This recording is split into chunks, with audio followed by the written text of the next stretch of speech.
بابا کے پاس گئے، میں نے کہا کہ بابا جی میرے والد صاحب دبئی چلے گئے اور اس کا کوئی اتا پتہ نہیں ہے، کم از کم 4-5 سال ہو گئے، ابا جی کا کوئی اتا پتہ نہیں ہے، اب اگر مر گیا تو ہم اسی طرح تسلی رکھیں اور اگر زندہ ہے تو انتظار کریں کہ وہ آئیں گے۔ اس نے فال مال نکالا، کہنے لگے کہ بیٹا فکر کرنے کی ضرورت نہیں ہے، والد صاحب آپ کا بہت خوش ہے اور یہ کہ پیسہ خوب کما رہا ہے اور وہ انشاءاللہ 1.5 سال میں آنے والا ہے۔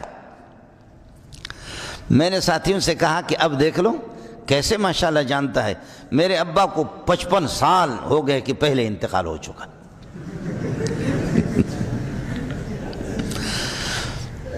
کہ میں چھوٹا سا تھا، بوتل جتنا تھا، ابا جی کا انتقال ہو گیا۔ اس کی شکل غریب کی معمولی سی میرے ذہن میں ہے کہ کوئی فقیر تھا، مسکین تھا، غریب، بکریاں چراتا تھا، داڑھی والا تھا،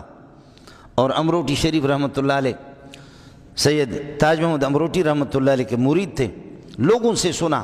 تھوڑی سی شکل مجھے یاد ہے، لیکن یہ جو قسمت معلوم کرتا ہے نا ہاتھ کی لکیر دیکھ کر کے، ان کی قسمت بتاتے کہ آپ کی قسمت میں یہ ہے۔ اچھا جن کے ہاتھ نہیں ہے ان کی قسمت کہاں ہے؟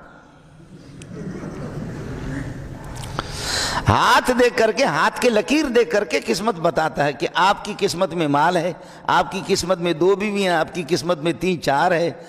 جو کسی قسمت بتانے والے نجومی کے پاس جائے اور اپنی قسمت معلوم کرے اور اس پر یقین کرے، بھروسہ کرے، وہ قرآن سے اور محمد سے تو بیزار ہے، وہ کسی اور باغ کی مولی ہے، محمد سے اس کا تعلق نہیں ہے۔